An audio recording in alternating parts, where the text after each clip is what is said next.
সমাবেশের সম্মানিত সভাপতি, উপস্থিত বীর মুক্তিযোদ্ধা ভাইয়েরা, আসলে মুক্তিযোদ্ধারা ডেকেছেন, তারপর আসতে বাধ্য হয়েছে। একটাই মাত্র কারণ, কিছু কথা বলবার জন্য আমি এসেছি। অন্য একটা কর্মসূচি আছে, আমি চলে যাব। মুক্তিযোদ্ধারা কিন্তু দলের না, সর্বদলীয়।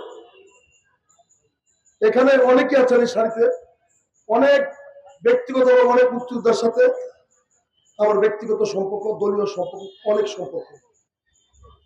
এখানে অনেকে অনেক দল করেন, আমার দলের অনেকে আছেন এখানে, আমার দলের জেলার সভাপতি অনেকে মুক্তিযোদ্ধা, তাদের সবাই এখানে মুক্তিযোদ্ধা আছেন। পরিচয় একটা, কে আওয়ামী লীগ, কে বিএনপি, কে জাতীয় পার্টি, তারা সবাই মুক্তিযোদ্ধা। মুক্তিযুদ্ধ চলাকালীন সময় মুক্তিযুদ্ধে অংশগ্রহণ করার মতো বয়স আমার ছিল। মুক্তিযুদ্ধের ক্ষত চিহ্নগুলি দেখার সুযোগ হয়েছিল। মুক্তিযোদ্ধারা দেশের জন্য কি করেছেন দেখার সুযোগ হয়েছিল। কতই বা বয়স, 10-11 বছর বয়স, সেটা আমি দেখেছি। আমি দেখেছি পাক হানাদার বাহিনীর তাণ্ডব, দেখেছি বাঙালি হয়েও রাজাকারদের তাণ্ডব।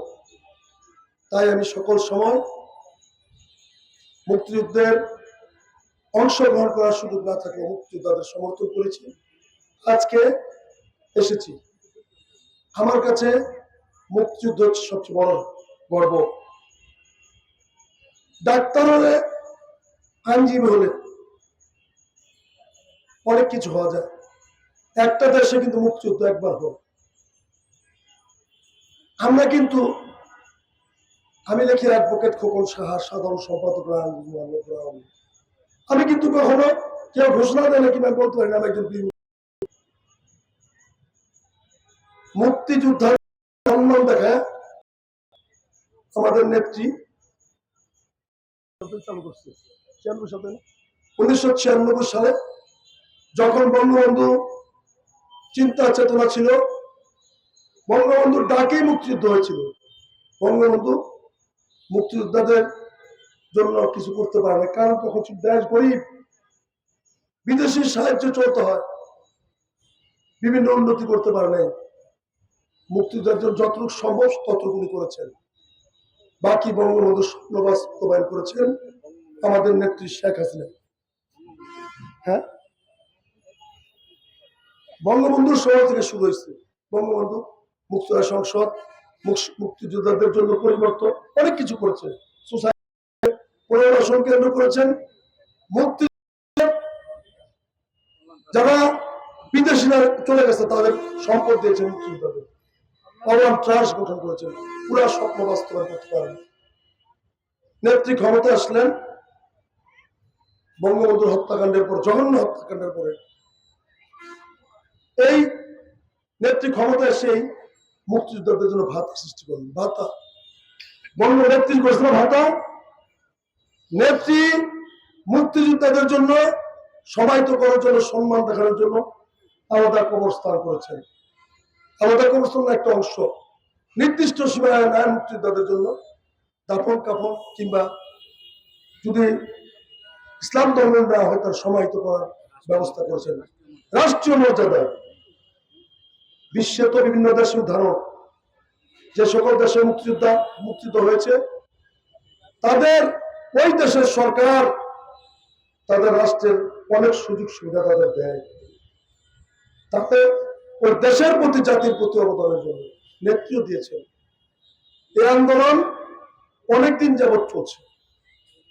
এক পর্যায়ে আন্দোলনের পরে নেত্রী, আপনাদের মনে আছে 2018 সালে একটা অধ্যাদেশ জারি করেছিল, সমস্ত ভাতা বন্ধ, এই সমস্ত ভাতা। ওই ভাতার বিরুদ্ধে একটা মামলা হয়েছিল। ওই মামলার পরে কিন্তু সরকার বাধ্য হয়েছিল। তারপরে আরো মামলা হয়েছে, মামলাগুলো এখন পেন্ডিং। গত কদিন আগে বাংলাদেশের সর্বোচ্চ বিচারক, গতকালকে বলেছি, সর্বোচ্চ বিচারক বলেছেন ভাঙচুর করবেন না, সংঘর্ষ করবেন না, সংঘর্ষ করে রায় বদলিয়ে দেওয়া যায় না। দেশের বিচার ব্যবস্থা হাতে চলে গেছে, নেত্রীর হাতে কিছু নাই। এই আন্দোলনকারীদের মাঝে কিছু জামাত বিএনপির লোকজন প্রবেশ করেছে, আমি আপনাদের পরিষ্কার বলবো, ঢুকে সারা দেশে নৈরাজ্যকর পরিস্থিতি সৃষ্টি করেছে। গত পরশুদিন আপনাদের মনে আছে 15 তারিখ পরশু তো প্রধানমন্ত্রী ভাষণ দিল না, গতকালকে পরশুদিন ভাষণ দিলেন, জাতির উদ্দেশ্যে বলেন, গতকালকে বলেন, বলার পরে গত পরশু রাতে হঠাৎ করে ঢাকা শহরে স্প্রেড করলো যে আন্দোলনকারীদের আন্দোলন নস্যাৎ করার জন্য নেত্রী বলেছেন। সেখানে কিন্তু নেত্রীর বক্তব্য অনেকে শুনেছেন, নেত্রী কিন্তু কিছুই বলেননি। নেত্রী যেটা যৌক্তিক সেটাই বলেছেন। সেখানে ঢাকা শহরকে অচল করে দেওয়ার জন্য শাহবাগের মোড়ে একটা সমাবেশে জড়াত হলেন, যে গতকালকে সকালে সচিবালয়, পার্লামেন্টে, প্রধানমন্ত্রীর কার্যালয়ে সহ বিভিন্ন জায়গায় তারা সকাল থেকে অবরোধ করবেন, ঢাকা শহর অস্থির করবেন। আমরা বসে থাকতে পারি না, আমরা দেখলাম, আমরা দল বসে থাকতে পারি না, আমরা দেখলাম বিষয়টা সর্বোচ্চ আদালত পর্যন্ত গিয়েছে। দেশের সর্বোচ্চ আদালতের একজন বিচারপতি বলেছেন বিচার ব্যবস্থা এই বিষয়ে আন্দোলন সংগ্রাম করে কোনো লাভ নাই, আদালতে এসেছে, আদালতের মাধ্যমে সিদ্ধান্ত। কিন্তু দেখলাম আন্দোলনের নামে এখানে নির্বাহী দেশের কোন অচল। আমি আপনাদের বলে যাই, আন্দোলনকারী যে দাবি করেছেন নির্বাহী আদেশ মূলে প্রধানমন্ত্রী বন্ধ, প্রধানমন্ত্রী কোথায় যাবে? বিচার ব্যবস্থার হস্তক্ষেপ করবে, যাই বিচার ব্যবস্থা বিচারক, আমি আবার নির্বাহী আদেশ করবেন না, এটা করতে পারবো না।